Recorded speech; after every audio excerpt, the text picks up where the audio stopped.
2003년 11월 6일, 한 남자의 시신이 이불에 꽁꽁 묶인 채 지하실에서 발견되었습니다. 주변에는 많은 혈흔이 있었습니다. 부검 결과 피해자는 사망 전 진정제를 복용한 것으로 밝혀졌습니다. 그러나 수사 과정에서 경찰은 이 진정제가 피해자의 딸과 관련이 있으며 사건의 범인은 아내인 낸시 키슬이라는 것을 밝혀냈습니다.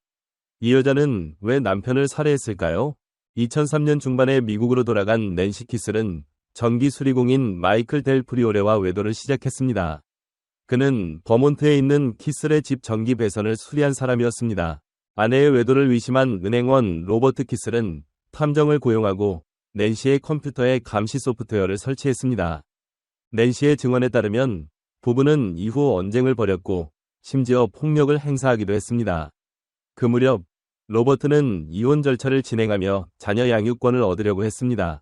부부 사이가 악화되자 낸시는 남편을 살해할 계획을 세웠습니다. 그녀는 6살 딸을 이용해 로버트에게 다량의 진정제가 들어간 딸기 쉐이크를 건네게 했습니다.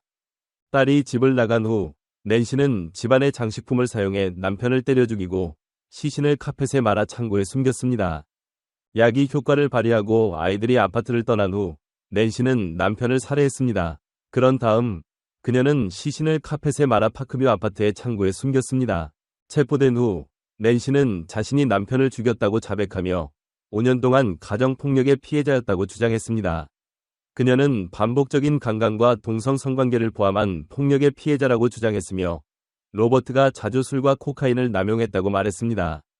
재판은 2005년 6월에 대법원에서 시작되었으며 검찰은 낸시가 남편을 살해했다고 주장했습니다. 그녀는 무죄를 주장했습니다. 신문 중 낸시는 남편을 죽였다고 인정했지만 여전히 정당방위를 주장하며 기억상실을 호소했습니다. 그녀는 어떻게 무거운 금속 조각으로 머리에 5개의 상처를 입혔는지 기억하지 못한다고 증언했습니다. 낸시는 남편의 몸에서 발견된 진정제 중 하나인 스틸록스를 사용해 몰트 위스키 병에 섞었지만 남편의 폭력성을 줄이는데 아무런 효과가 없었다고 증언했습니다.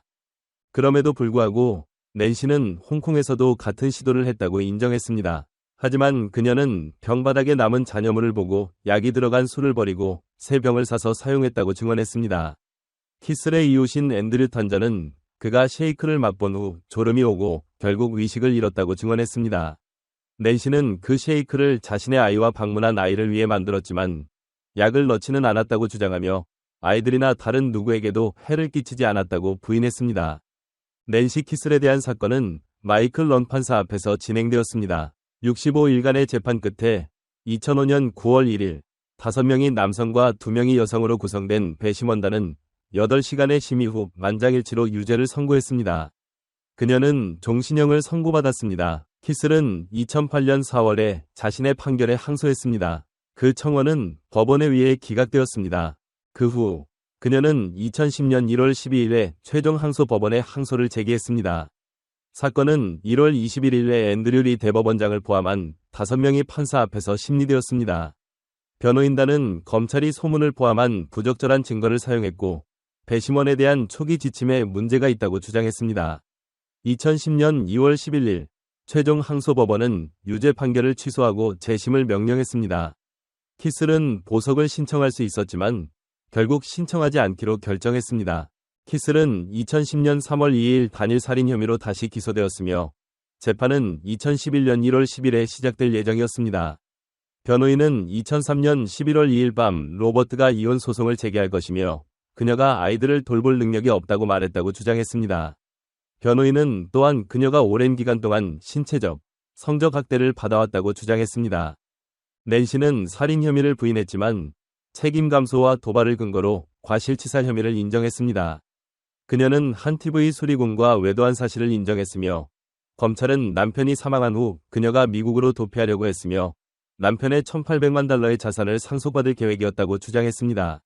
2011년 3월 25일 10주가 넘는 기간 동안 50명이 넘는 검찰과 변호인의 증거를 들은 후 7명의 여성과 2명의 남성으로 구성된 배심원단은 만장일치로 기소된 대로 유죄를 선고했습니다.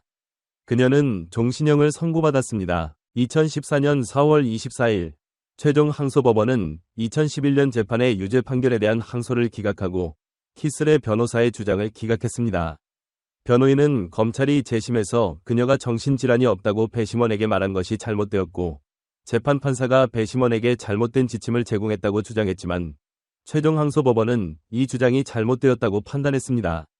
우리는 신청자가 제기한 두 가지 근거가 논쟁의 여지가 있다고 믿지 않습니다. 라고 로베르토 리비로 판사가 말했습니다. 그는 자신과 법원의 다른 두 판사, 로버트 탕칭 판사와 조세프 폭 판사가 결정 이유를 나중에 밝힐 것이라고 덧붙였습니다.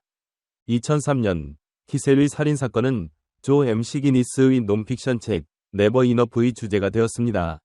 이 사건은 2008년 라이프타임 TV 드라마 더 2MR 키셀스에서도 극화되었으며 낸시 키셀 역은 로빈 터네이가 그녀의 남편 로버트 역은 안슨 마운트가 맡았습니다. 많은 시간이 지났지만 사람들은 여전히 낸시의 판결에 대해 궁금해합니다. 낸시가 감옥에서 몇 년을 보내야 할지에 대한 구체적인 숫자가 필요하다고 생각하는 사람들이 있습니다. 여러분은 이 사건에 대해 어떻게 생각하시나요? 낸시가 받은 판결이 정당하다고 생각하시나요? 아니면 다시 재판을 받아야 한다고 생각하시나요? 댓글 섹션에 의견을 남겨주세요. 좋아요와 구독도 잊지 마세요. 다음 영상에서 뵙겠습니다. 2001년 2월 일본 경찰은 도쿄 남쪽 약 30마일 떨어진 아브라스보 해안의 한 동굴에서 예상치 못하게 한 여성의 시신이 조각난 채 발견되었습니다. 희생자는 일본에서 일하고 있던 전 영국 항공 승무원 루시 블랙맨으로 확인되었습니다. 이 불행한 젊은 여성에게 무슨 일이 일어났을까요? 오늘의 사건에서 그녀의 비극적인 이야기를 풀어봅시다. 루시 제인 블랙맨은 1978년 9월 1일 영국 켄트의 세븐옥스에서 태어났습니다. 그녀는 가족 중 3명이 형제자매 중 첫째였습니다. 루시의 아름다움, 지능, 그리고 유머 감각은 그녀가 영국 항공 승무원이 되는데 도움이 되었습니다. 어느 날 루시는 그녀의 절친한 친구 루이즈와 함께 일본으로 이주하기로 공동 결정을 내렸습니다. 두 사람은 90일 동안 유효한 관광 비자를 발급받고 2000년 5월 4일 일본에 도착했습니다.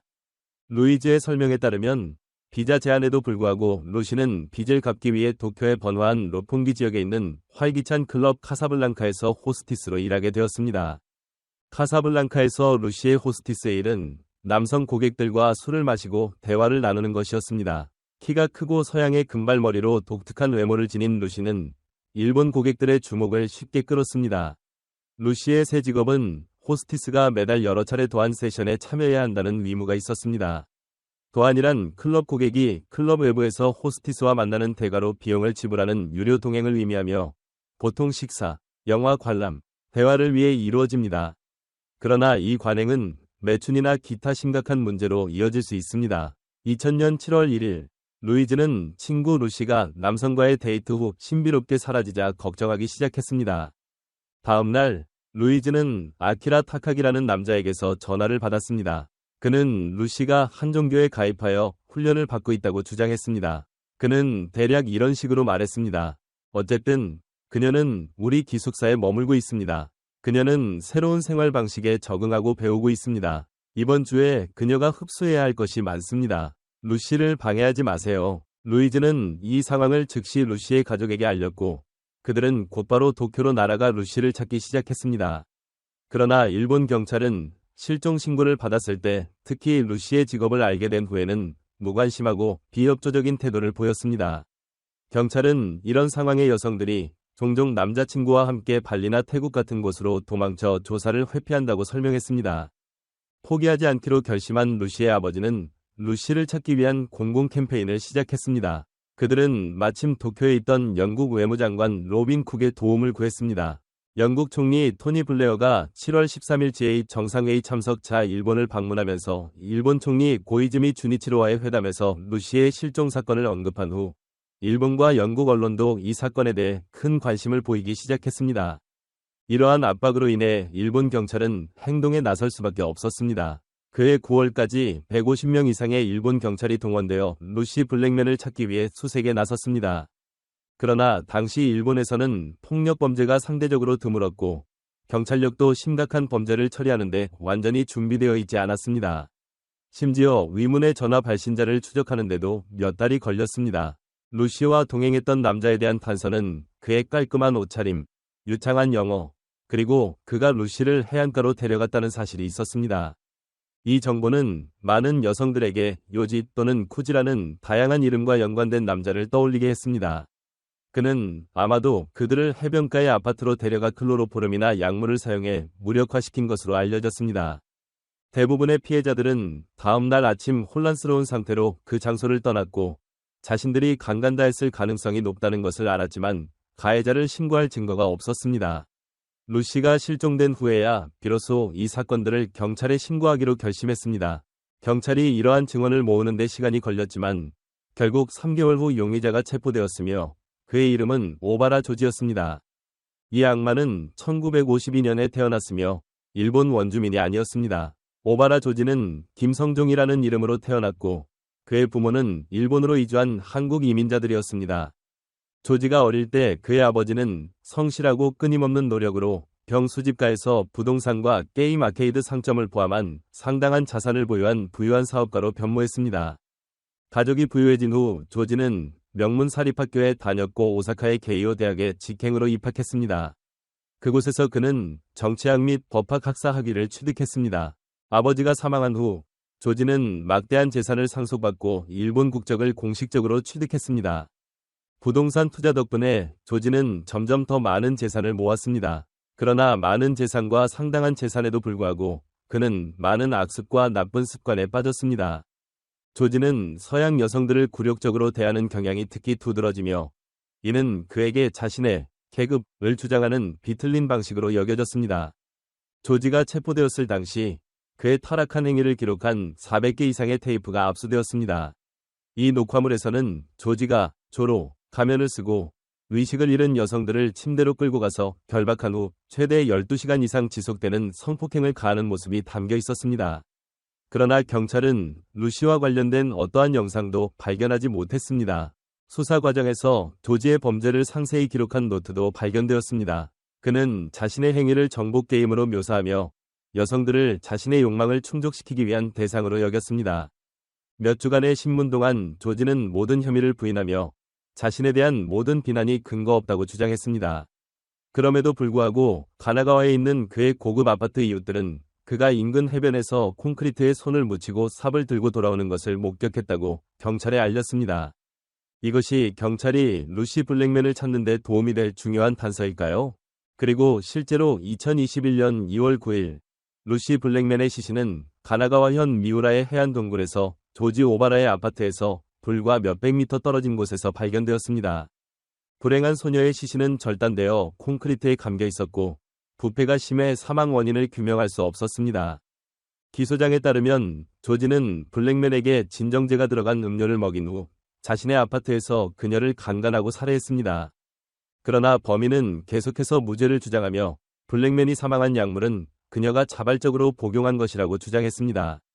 조지 오바라의 재판 중 판사는 블랙맨의 죽음에 조지 혼자만이 책임이 있다는 증거는 없다.